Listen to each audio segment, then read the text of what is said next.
Hello, my name is Nicole Duig. I'm the Careers and College Counsellor at Prem International School in Chiang Mai. Today I'm going to talk to Sven, one of our grade 12 students who recently has been accepted to Brown University in the US. Brown University is one of the top universities and it's part of what's called the Ivy League. So what we're going to do is ask Sven to explain a little bit more to us about how he got there and what other students would need to do if they wanted to follow the same path. So Sven, congratulations, well done from all of us. You've done exceptionally well and we all know how hard you've worked and everybody in school is really happy for you. Could you first of all start by explaining to us what is an Ivy League school? Well, the Ivy League is a group of 8 universities in the U.S. All of them are very prestigious and academically famous around the world. Okay. And why is it so difficult to get into one?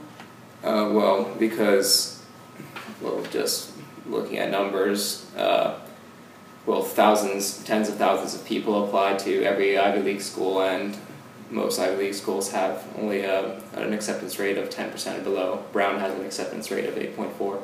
Okay, so very difficult to actually get into somewhere like that and against some very good competition. Why did you actually decide to choose Brown?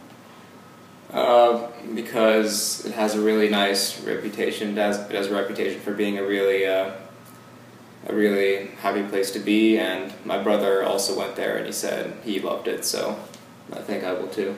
Okay, and what are you intending to study once you're there? Science and engineering. Okay, so when you applied for Brown, what did you actually have to submit to them? I had to submit my school grades, some essays that they gave me some questions and I had to answer them in essay form. I had to talk about my experiences in life and what I thought about some things, and also I had to submit SAT scores. Okay, and on top of that, what else was required from the school that we had to support you with? Teachers' recommendations, counselor recommendations, and the transcripts and predicted grades from the IB. Okay, and did you apply through the US Common App system? Yes. Okay. So I know that SAT scores are really important when you want to go to most US universities, particularly the top ones. Can you tell me what your SAT score was? 2,200. And how many points is that out of? That's out of 2,400 points. Okay, so could you just explain, that's an excellent result, could you just explain what that actually means? About 1.7 million students in the graduating year take the SAT, and 2,200 is close to the 99th percentile. Okay, so excellent in that respect. And you also had to do some subject tests because you're interested in studying science and engineering. Could you just say what subject tests that you actually took? Yes, I took physics, chemistry, and math too. All the subjects are graded out of 800 points, or scored out of 800 points. I got 790 points in physics, 790 points in chemistry, and 800 points in math. Wow, that's really excellent. Well done. Thank you. And along with your IB courses, how long do you actually usually study every day? Well, when I was studying everything together, the SAT and the IB would, I'd spend 1 hour on IB things and then maybe another hour on SAT things. That's the bare minimum. So usually it would range from around 2 to 4 hours for every weekday. And what about weekends? What kind of study program have you put for yourself then? Well, it depends on what I have to do for school mostly. Whether I have a big project or an essay to write, then I might have to work for a really long time, or maybe if teachers are feeling a little generous and I get to take my time. Okay, so in terms of your SAT results, which were excellent, how long did you actually have to study to achieve those kind of results? For the SAT one, I started studying around 3/4 of the way through 10th grade until my last test, which was in February 2014.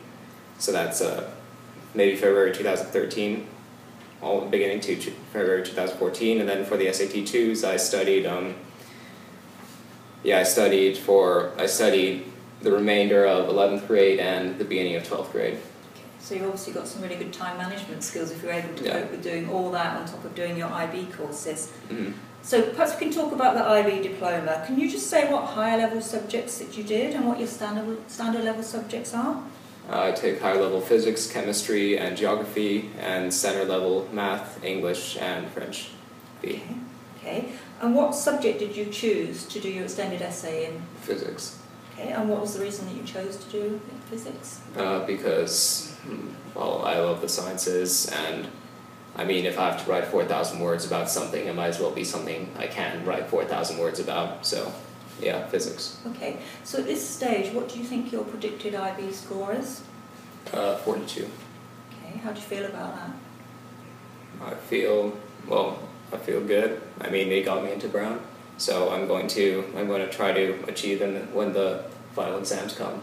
Okay. So besides your good predicted IB points and also your SAT scores that you have, why else do you think Brown actually chose you?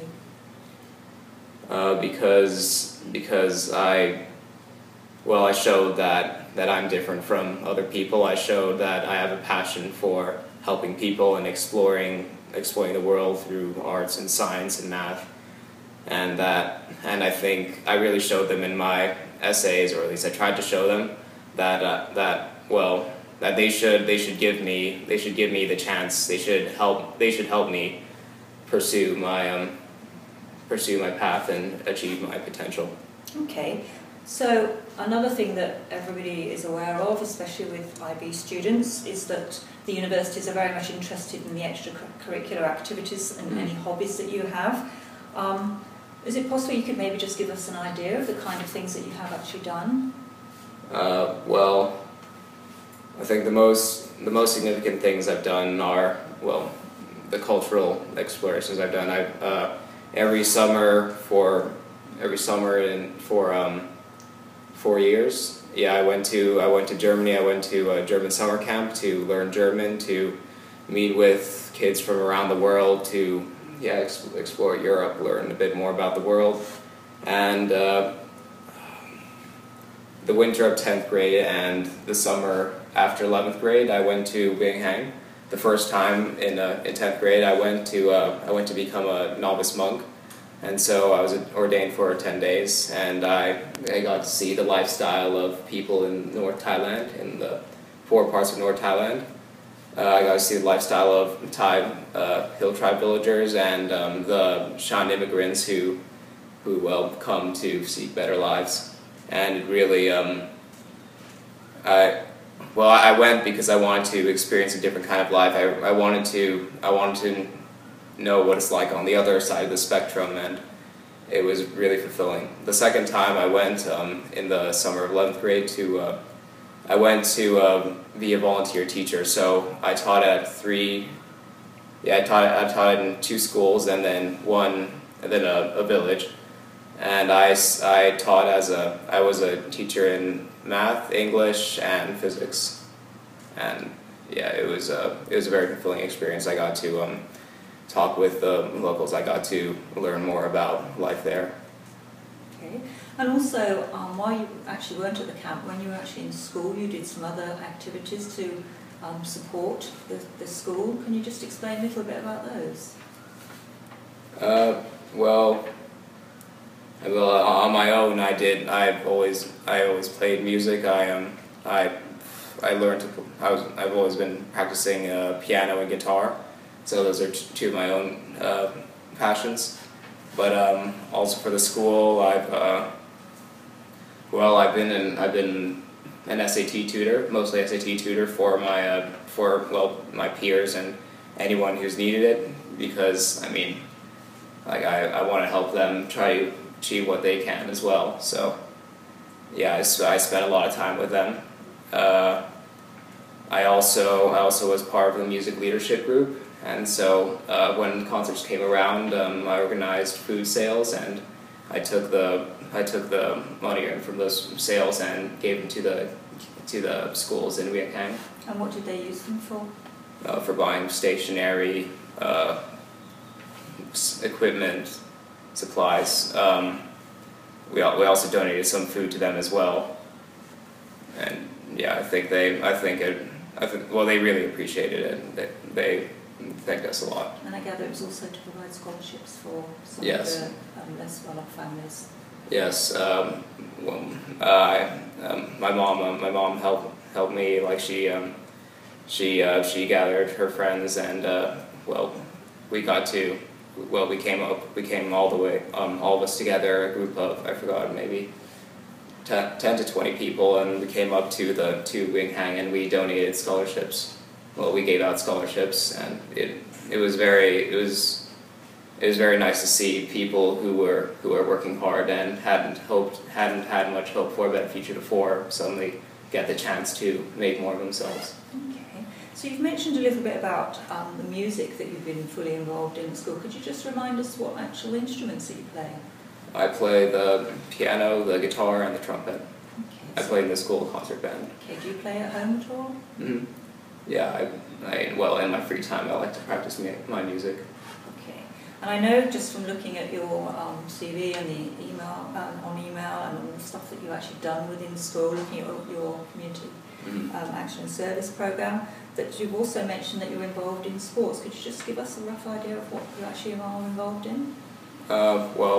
Throughout the years I've been at Prem, I've been in the volleyball, the football, the track and field, the swimming team, really any sport that I thought would be fun to join, and of course do my best in. Right now I'm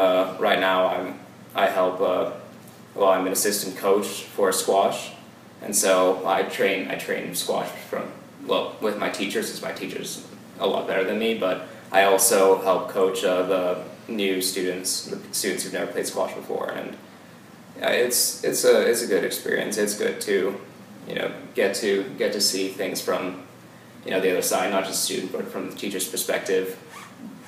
Okay, so it sounds as though you're actually really busy, but you also have a good range of things that you're involved in, so you have a good balance of academics and also the other extracurricular activities and sporting activities that help you in terms of actually being able to relax as well. Now that you're actually coming to the end of the IB program, could you just give us an idea of how you feel the IB has actually helped you in your academics?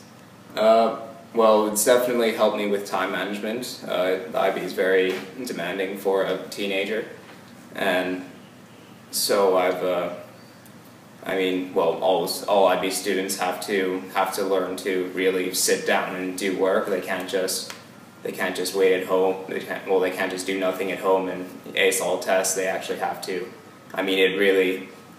Unless you're a genius or something, you have to study if you want to do well. And I think that's important because, when I go on the internet sometimes and I read about college, what I see the most is that is people in college saying that, oh yeah, you actually have to really work hard in college. You can't just ace all tests with just hearing things once. And that didn't resonate with me because I have to do that already. So yeah, I think the IB really does prepare you well for college. And how do you feel about the support that you've got from teachers while you've been at Prem? Prem is a relatively small school, so I know from my personal experience, I've developed close personal relationships with many of my teachers, and it's helped me both emotionally and academically because, it's nice to know that I'm being taught by people who really want to help me, succeed, and I always felt that they wanted to help me out, and so whenever I didn't understand anything, or if I had a question, or if I was worried or stressed out about something, I could always talk to them, and they'd always do their best to help me. Okay, would you just be able to explain about how you've had support from home as well? Yeah, definitely. My parents have supported me all the way, through all my years of school, financially and emotionally. They've helped me deal with stress. They've helped me gain a broader view on life and a bigger perspective. They've helped me see the bigger picture.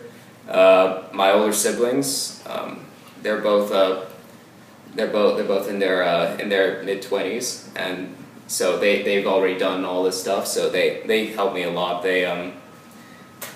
since they already knew like what I had to do, they knew about the college process, they knew about all these different colleges, so I was really informed about what I had to do, what I had to submit, and yeah, I think it really worked out well. I'm really happy where I am right now. So yeah, and usually when you're getting advice from brothers and sisters, sometimes that is more powerful than when you're actually listening to teachers or counsellors or whatever. Guess, yeah. So, what would you remember most about your 6 years at Prem? Well, definitely the teachers who always believed in me and who always, did their best to help me succeed. My friends who made life a little less, school and everything a little less stressful, a little more fun to be in. And those past 6 years, definitely puberty. Every teenager has to go through some kind of, emotional experiences, and I think I've been prepared to go into the real world, and so I'm not really that afraid. Maybe I'm a bit naive now, but I think it's better to go in with confidence than to worry about everything. And certainly from Prem's point of view, you having achieved going on to Brown University is really good for our reputation as well, and it certainly highlights to some of the top universities that we do have students that they should be considering. So on behalf of the school, I would actually say thank you very much about that. Could you just maybe give some advice for other students about how they could actually achieve the kind of results that you have? I guess first is academics. You want to work hard in your classes, but I think what's most important to universities is that they see that you have a drive. So, find something that you love to do, something that you can pursue passionately. Because when I was having an interview for another college, what the interviewer told me, which stuck to me, was that universities, colleges aren't looking to have 100 well-rounded students and 100 of the same thing. They want a well-rounded class. So find a reason that you're unique. Prove to the colleges that you're different, and give them a reason to help you pursue your own potential. That's really good. I think that what you've talked about is highly important to all our students, and I know from a college counselling point of view, a lot of them are already starting to ask me, well, Sven managed to do it, what do we need to do to achieve something like that or something similar? So I'm sure that in future we'll actually be contacting you to ask you to come back into school and speak to the students and tell them what your experiences have been like at university. So on behalf of Prem, what I'd like to say is that we wish you all the best and good luck in anything that you go on to achieve at Brown. Thank you.